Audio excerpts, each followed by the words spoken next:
This is FinTech Futures reporting from FinovateFall, and I'm joined by Shruti Patel of US Bank. Shruti, thank you so much for taking the time out to speak with us today. I guess to start off then, can you give us an introduction to yourself and your role at US Bank? Sure. Well, first of all, thank you for having me. We're quite thrilled to be here. Hi everyone, I'm Shruti Patel. I lead business banking at US Bank. That essentially means supporting all of our small businesses from 100K to 25 million in annual revenues across our banking products, payments, as well as all of our digital capabilities.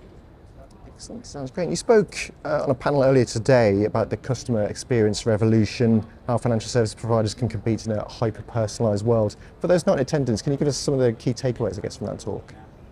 Sure. I mean, some of the key takeaways are really how banks and financial institutions are adopting AI to create some personalization and hyper-personalization use cases. Historically, banks have had a lot of data, and they've done a great job in terms of creating insights and recommendations when it comes to products and viable offers. But I think it's what do we do with all of that data as a next stage in the customer journey, and whether that's our customer services, whether that's smart assistants for our point of sale products, whether that is creating bundled products. For example, US Bank recently created a bundled product called Business Essentials, which combines our banking and payment acceptance capabilities together. And this was really for small businesses who are just starting out for their entrepreneurial journey. We wanted to give them a quick payment acceptance product and a best-in-class operating account. And so it's how do we anticipate some of the needs and jobs to be done by our customers and track them along the journey to create some of those personalization experiences. Excellent. Yeah. I guess sticking with personalisation then, how much does that rank, I guess, for customers in terms of importance for their banking experience right now? It is super important. US Bank is a very diversified bank. We serve large enterprise customers, we serve commercial customers, business, as well as our consumers. And we want to make sure that our product suite is actually meeting the different stages of their, whether that's their business or their life. I'll give you a perfect example. We want to make sure that when our customers are thinking about buying a home, buying an auto, we are able to anticipate that and be proactive in our outreach efforts and give them all of the advisory and guidance, not just on products, but also how they should be thinking about a big purchase such as that.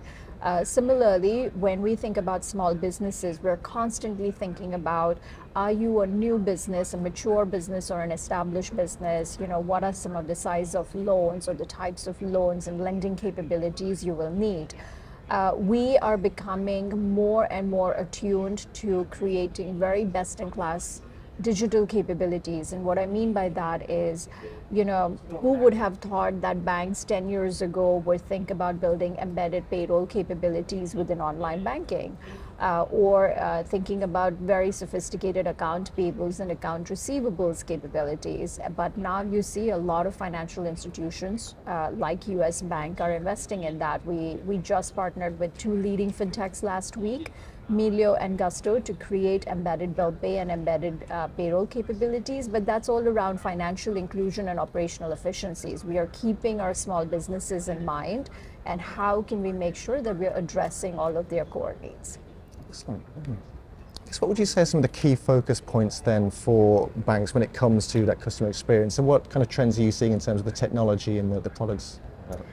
We're seeing really good trends in terms of leveraging AI and machine learning to creating personalization use cases. Simple things, smart assistants for our point of sale systems to help our small businesses figure out how to set up a terminal, how to think about invoicing, reconciliation, reporting tools to really help them run their businesses, whether in store or online, very efficiently. We are also thinking, customer services. When our high-value clients or any clients call in, we want our customer services to have a complete view of the relationship we have with that customer. so that we are able to anticipate their needs, their pain points, and address them very quickly. AI is helping us in transcription of these notes, creating very good customer relationship management platforms, and just being able to synthesize and reconcile a lot of that data. And then lastly, we're using a ton of product recommenders across the board. And one of the ways we're helping not just customers, but even our frontline bankers, whether that's in the branches or whether they are, in person meeting some of our clients for advisory services, we are letting them use those product recommenders based on the data we have on the customers so that they can effectively advise and recommend great products. Excellent. And given your focus on obviously business banking, what would you say that US businesses are looking for from their banks at the moment? A few things. We are in very unprecedented macro environment conditions. I'm sure everybody knows about the tariffs, the inflation, which has remained steady over the last couple of years. And then last but not the least, just how can we help our small businesses run efficiently, because they're running on really thin margins and cash flow management is very, very critical for them. So there are a number of ways we're serving our small businesses. One is access to capital.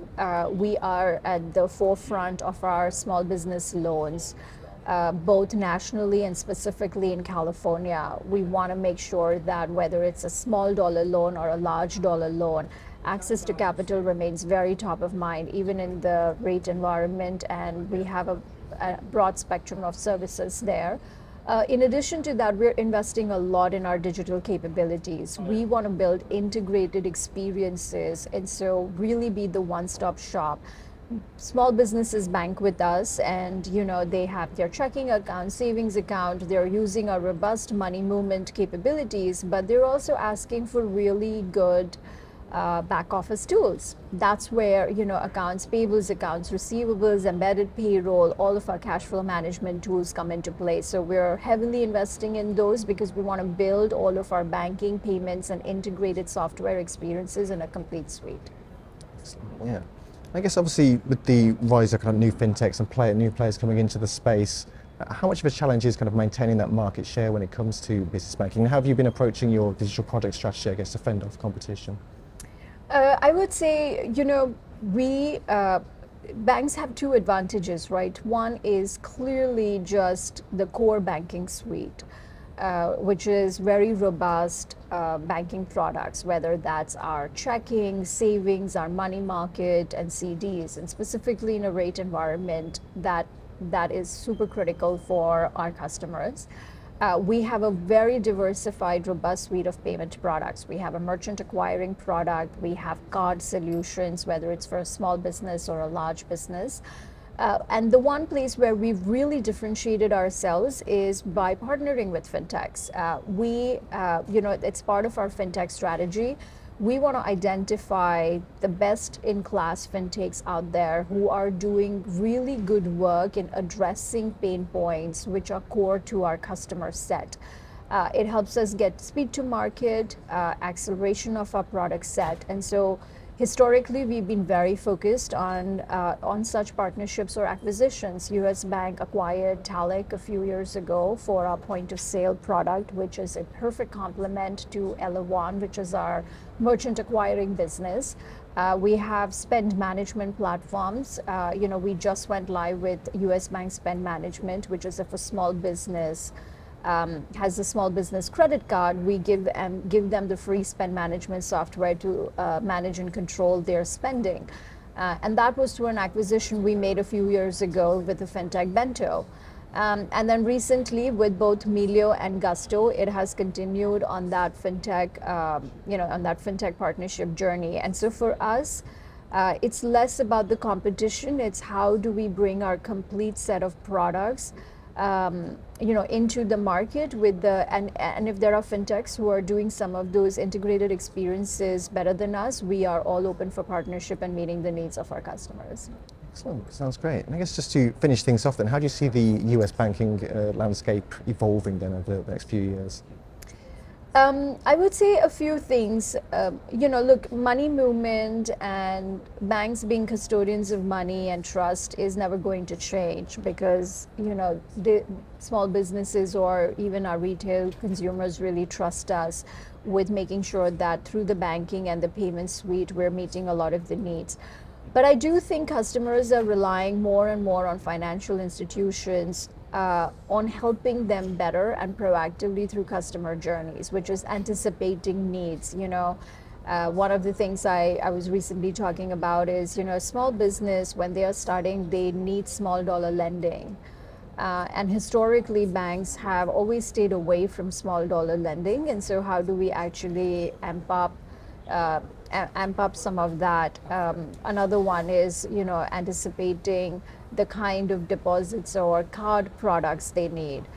Personalized recommendations remains very top of mind. Our small businesses are always asking for insights. Give us insights on our business, give us advisory services on how we could be leveraging our funds better, on what is the right money movement trail. You'll be surprised the number of times small businesses ask us, is ACH, wire, or real-time payment capability the best product for us? And so I think it's the reliance on the banks and the financial institutions to constantly be able to anticipate needs and track the customer through the end-to-end journey and through their life cycle.